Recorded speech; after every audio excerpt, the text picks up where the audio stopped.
Bonjour à toutes et à tous, les titres du journal. Pour mieux faire face aux fortes pluies qui s'abattent sur son territoire, la commune de Semepodi renforce son dispositif de lutte contre les inondations.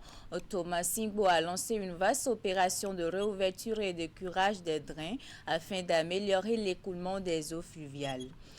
La médecine traditionnelle au service de la santé au Bénin, chercheurs et praticiens réfléchissent sur l'intégration de la pharmacopée traditionnelle dans le système de santé officiel. Les assises qui renforcent le partenariat entre médecine moderne et endogène se déroulent depuis hier à Cotonou. Et puis, célébration des noces de Fromont de l'association Nansoua Djomou Jeanne Adonsiba, Maman Gao renforce la solidarité et favorise l'autonomisation des femmes de la vallée.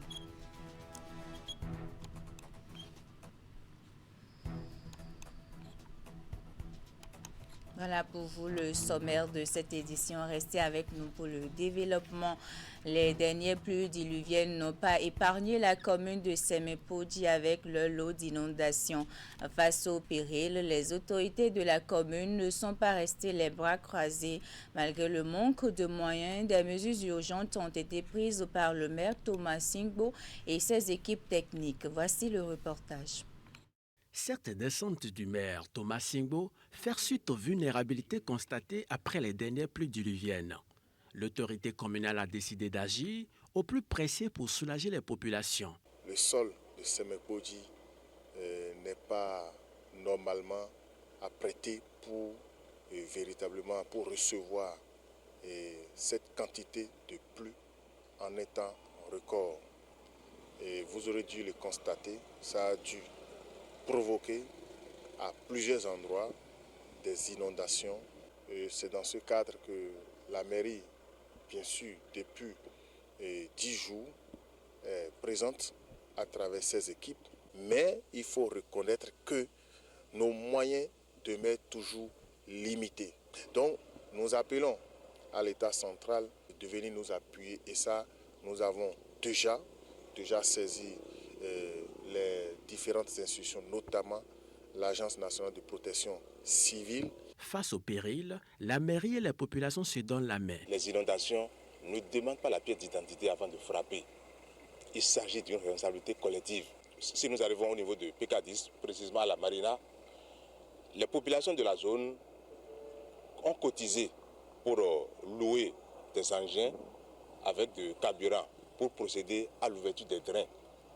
De notre côté à la mairie, si nous venons à Okun-Semen, nous avons procédé également à l'ouverture des drains qui est actuellement en cours, au niveau de la commune. Nous sommes tellement contents. Comme brutalement on a vu la délégation de la mairie, même le maire aussi, et parmi eux, bon, on voit qu'ils ont l'ambition de nous aider pour l'avoir. En attendant les solutions durables, l'intervention des services techniques de la mairie de Semepodi a tout de même soulagé les populations. En visite à Cotonou, le maire de la ville de Yaoundé au Cameroun, Messi Atangana, a été reçu hier en audience par son homologue de la ville de Cotonou, Luc Nyakadja. Au menu des échanges, un certain nombre de sujets liés au développement de leurs villes respectives. Je vous invite à suivre la substance de cette audience au micro de Condit Hunreto et de Simon Rolon. Je suis en séjour privé à Cotonou, une ville que je visite pour la deuxième fois. La première fois, c'était dans le cadre d'une réunion de l'association des maires francophones et j'ai été impressionné par l'embellissement paysager de la ville et même des chantiers qui ont cours. Et à l'occasion donc de mon séjour privé, qui est connu des autorités de mon pays,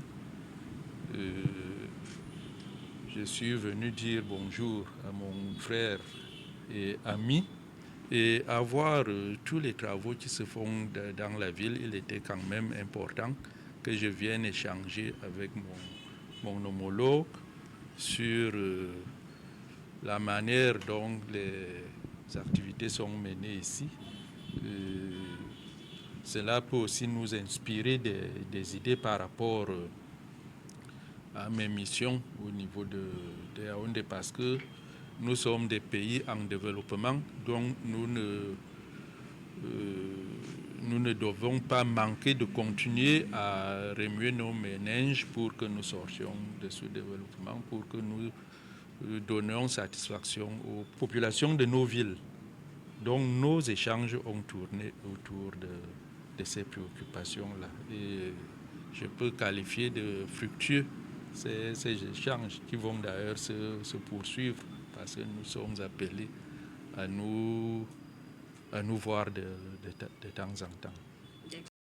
Quelques semaines après son investiture, le président de la République du Bénin, Romuald Zouadaï, engage la mise en œuvre de ses premières mesures à forte portée sociale. Prise en charge des urgences vitales avant tout paiement, gratuité de la scolarité des filles dans les établissements publics jusqu'au baccalauréat et bien d'autres. Pour expliquer les contours et recueillir les préoccupations des citoyens sur ces mesures, les ministres conseillers ont entamé une série de rencontres de proximité à Cotonou hier. Ils ont échangé avec les élus locaux et les populations. Voici le reportage. À la mairie de Cotonou, élus locaux responsables communautaires et citoyens ont répondu à l'appel des ministres conseillers pour une séance d'échange. Exercice pédagogique conduit par la coordonnatrice du collège des ministres conseillers en présence du préfet du littoral. Nous devons être en bonne santé pour contribuer au développement de notre pays. Au cours des discussions, les principales mesures sociales du gouvernement du président Romuald Zouadaï. Désormais, en cas d'urgence vitale, la priorité est donnée à la prise en charge du patient. Les soins sont administrés immédiatement, le règlement des frais intervenant dans un second temps.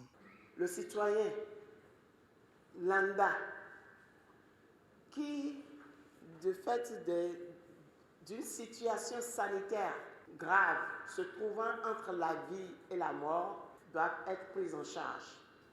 Autre décision majeure, la gratuité de la scolarité pour toutes les filles inscrites dans les établissements publics d'enseignement secondaire général et technique jusqu'au baccalauréat. Le gouvernement a annoncé également une enveloppe de 20 milliards de francs CFA destinée à renforcer les équipements des écoles et des centres de santé sur l'ensemble du territoire national. Il est interdit d'utiliser le produit Snapper que nous avons l'habitude d'utiliser pour chasser les moustiques, tuer les insectes. S'il vous plaît, ce produit contient des éléments nuisibles, voire mortels. Et après enquête, on nous demande de ne plus l'utiliser. À travers ce dialogue direct, le gouvernement entend renforcer la compréhension des réformes, instaurer un climat de confiance avec les citoyens et favoriser une gouvernance davantage fondée sur l'écoute et la proximité. Ces premières mesures sociales du gouvernement semblent donc trouver un écho favorable auprès des autorités locales. Elle salue les décisions annoncées qu'elle juge d'ailleurs porteuses d'espoir pour les populations. On les écoute. Mardi passé, j'ai eu un cas dans mon quartier que les sœurs et sœurs ont fait une bagarre. Il y a beaucoup de sang. Quand j'ai appelé mon commissaire, envoyé les sapeurs-pompiers vers mon niveau. Quand je les ai amenés salle d'urgence au CNHU, vraiment ils ont soigné la dame sans 1 franc. Ils ont fait tous les diligents sans 1 franc. Je félicite les agents de santé du CNHU. Ils ont fait un bon boulot pour moi. Et c'est à la fin qu'on a payé. C'est pas beaucoup, on a payé pour sortir. Là, j'ai déjà vu avec moi-même que la mesure sociale a commencé vraiment. Et quand nous venons au niveau de l'accompagnement qui compte faire à nos différents producteurs, agriculteurs dans les domaines comme le coton, le soja, le riz, aujourd'hui, il est clair, c'est un secret de polichinelle que le Bénin dispose d'un pôle industriel important, remarqué, qui fait désirer nos voisins, et ils viennent même constater de visu. Sans la matière première, c'est impossible.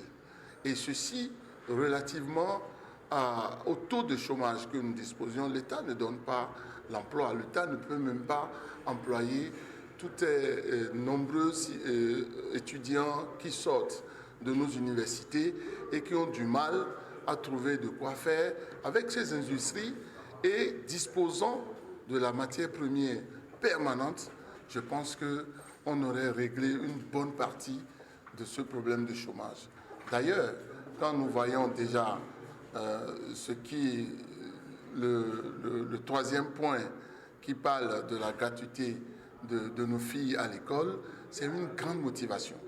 Le même exercice a été effectué à Djougou également. La délégation constituée de la ministre conseillère Mariam Djaouga Saka et de Mahamadou Daouga a présenté aux populations les mesures prises par l'actuel gouvernement. La rencontre a constitué un cadre de dialogue de proximité. Abdou Sahabi Idrissou pour le point de cette séance. La maison des jeunes de Djougou, pleine à craquer. L'enjeu de cette mobilisation est de taille. Ici, les populations viennent s'imprégner des mesures sociales mises en œuvre par le gouvernement du président Romuald Wadagni, de l'agriculture à l'économie, de la santé à l'éducation, en passant par la protection sociale.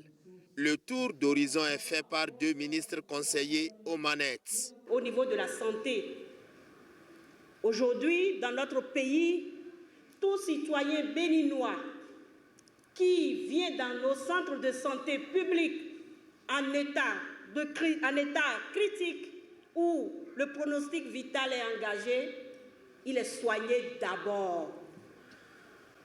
On ne le laisse pas pour lui demander d'aller remplir les formalités ou de déposer d'abord l'argent. Ça s'applaudit, chère population.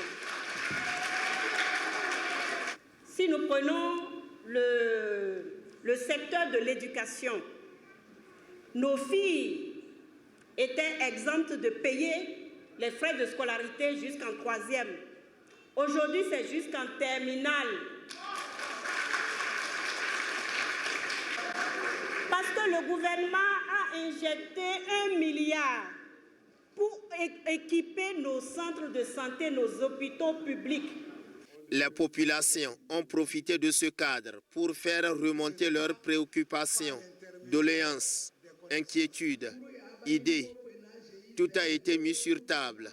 L'objectif, poser les bases d'une gouvernance plus proche, fondée sur l'écoute, la transparence et la redevabilité. Au-delà des secteurs de la santé et de l'éducation, d'autres secteurs sont aussi concernés par ces mesures prises. Il s'agit des infrastructures marchandes et de l'agriculture. Mahamadou Daouga nous détaille quelques-unes des réformes du gouvernement Wadaï. Suivez plutôt. Les prix au niveau des marchés à Cotonou ont été réduits. Cette réduction concerne également les marchés au niveau des départements. Je crois que bientôt, ces marchés qui ne sont pas encore occupés, ces places qui ne sont pas encore occupées, seront bientôt occupées parce que les prix seront réduits. Je crois qu'il faut quand même ovationner le chef de l'État pour cette mesure très urgente. Lorsque la production nationale atteint le seuil de 700 000 tonnes, le chef de l'État a décidé de récompenser les producteurs en faisant quoi? En donnant 10 francs à chaque kilo vendu par un producteur. Je crois que c'est très important. De la même manière, pour ce qui concerne la production de soja, de graines de cajou et de riz, lorsque les producteurs vendent aux usines, vous le savez très bien qu'il y a des usines qui sont installées à la GDIZ. Ces usines transforment prioritairement le riz le soja et le cajou. Alors, donc ces usines ont une certaine capacité de transformer ces produits agricoles. Lorsque les capacités de transformation seront atteintes, alors l'État va également donner 10 francs par kilogramme à chaque producteur. Santé. À présent, atelier scientifique sur la réalité de la médecine endogène béninoise. La session qui se tient sur 2 jours est organisée par la Faculté des sciences de la santé sur le thème « La médecine traditionnelle au service de la santé », une séance d'information pour les acteurs de la médecine moderne. Les travaux ont été lancés hier à la FSS. Ouliat Sanoussi et Simon Rolon. C'est un atelier scientifique d'information destiné aux professionnels et futurs professionnels de santé afin de promouvoir une meilleure connaissance de la médecine endogène béninoise. Une initiative de la Faculté des sciences de la santé FSS née de la volonté du gouvernement de développer la tradithérapie au Bénin. Nos patients nous orientent vers un dialogue entre la médecine traditionnelle et la médecine moderne. Beaucoup de nos patients mélangent les deux médecines subtilement, sans le dire même à l'une des deux parties. Et il est important en tant que faculté des sciences de la santé de réfléchir sur la thématique. Ces 2 jours permettront d'initier nos étudiants, nos apprenants aux concepts utilisés par les praticiens de la médecine traditionnelle. C'est vraiment des moments d'échange, de prise de contact. Durant 2 jours, ces acteurs de la médecine moderne et celle traditionnelle présenteront des communications sur diverses thématiques. Un rendez-vous d'échange, de débat et de partage d'expériences. La session est parrainée par l'autorité de régulation du secteur de la santé, ARS. Cet atelier, il va permettre aux 2 mondes, celui de la médecine traditionnelle et celui de la médecine moderne, de se parler. Et pour se parler, il faut que chacun se montre sous son vrai visage, mais qu'on soit sûr qu'on parle la même chose, c'est-à-dire comment nos ancêtres, autrefois, se soignaient, et se soignaient bien. C'est de ça qu'il est question. Ils vont nous montrer, et on va échanger, et on va apprendre. Chacun doit apprendre. Et quel que soit le camp dans lequel on est tous d'accord pour dire que nos méthodes, nos médicaments ou nos remèdes ont des limites. Au-delà de ce cadre de dialogue, l'idée des organisateurs est également de créer dans les mois à venir une formation certifiante à la FSS sur la médecine traditionnelle. Cet atelier va prendre fin ce jour. Plusieurs communications sont prévues pour renforcer davantage le partenariat entre médecine moderne et endogène. Quelques communicateurs en parlent, on les écoute. Comme je suis habituée aux mécanismes moléculaires, des molécules, que ce soit de la pharmacie ou des plantes, je dis que je vais leur présenter pour montrer que ce soit dans les aliments, les plantes ou en pharmacie, toutes ces molécules contribuent à réguler le dogme central de la biologie moléculaire dans toute maladie. Les étudiants surtout, c'est à eux qu'on voulait montrer qu'à partir de maintenant, même au-delà de votre formation, il faut vous intéresser aussi à ce qui se passe en médecine traditionnelle. Parce que les 2 concourent à améliorer la santé. Et entre les 2, il y a les scientifiques qui vont montrer où vraiment agissent les molécules qu'ils utilisent. En fait, c'est le but. Donc, tout le monde sera au courant aujourd'hui. Il ne suffit pas d'aller seulement à l'hôpital. Il faut aussi intégrer la médecine traditionnelle si l'hôpital n'arrive pas à vous guérir. J'ai un thème à aborder, modélisation épistémologique de la médecine historique, technique de soins combinatoires, binaires, du FA, contraste paradigmatique.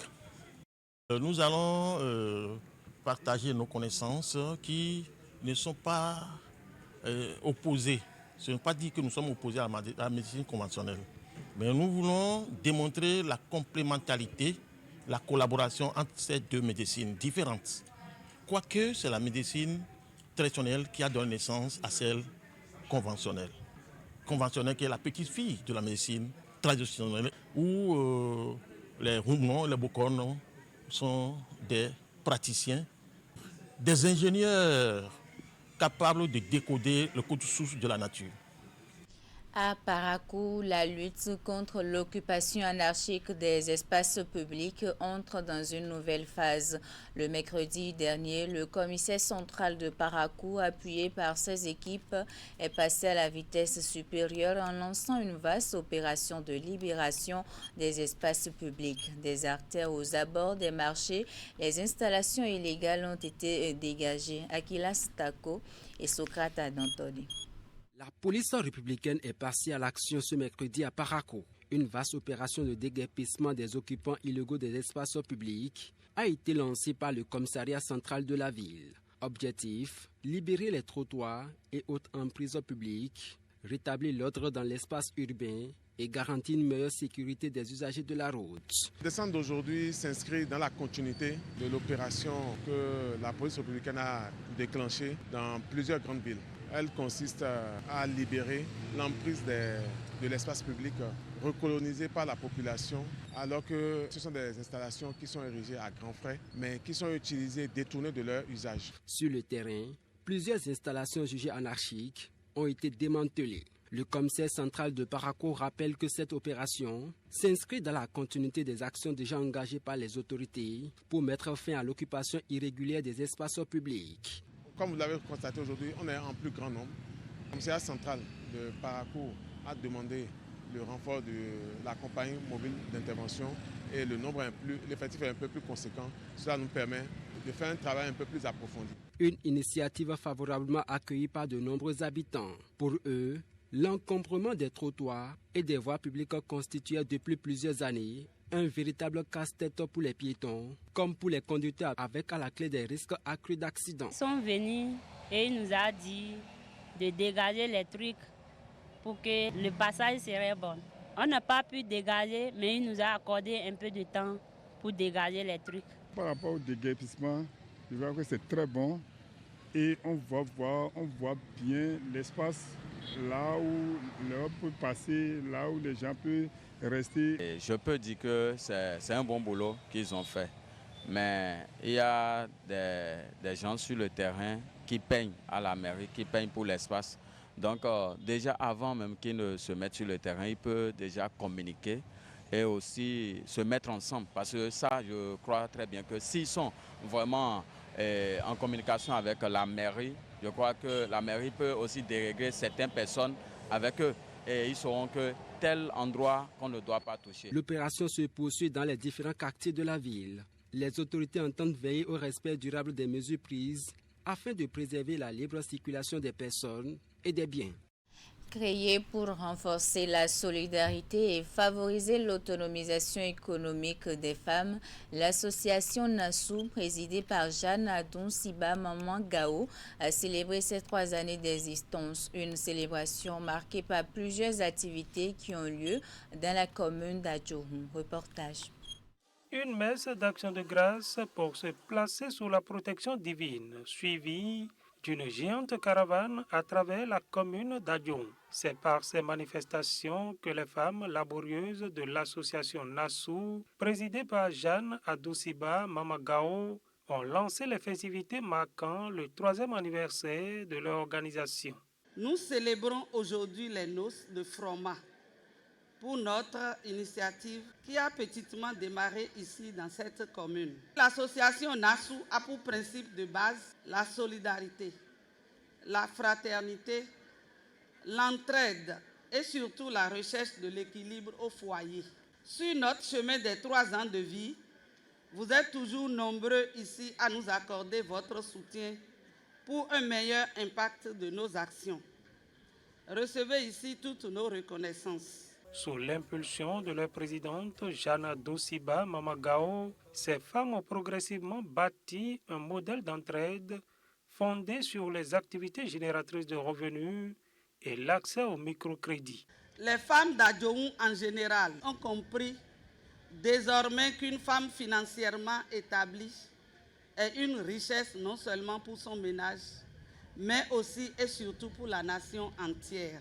Depuis lors, elle travaille à la promotion et le maintien de l'équilibre familial à la grande satisfaction de leurs tendres époux. Cette liberté économique vient du renforcement et de la diversification de leurs activités grâce au microcrédit à l'AFIA porté par la mutuelle Défi. Par ma voix, les femmes témoignent de toute leur reconnaissance au gouvernement pour cette initiative salvatrice. 3 ans après sa création, l'association NASSO entend poursuivre son engagement pour une autonomisation toujours plus forte des femmes d'Adjoum et de la vallée de Lomé en général. C'est la fin de ce journal. Merci de l'avoir suivi. À 16h, votre bulletin d'information.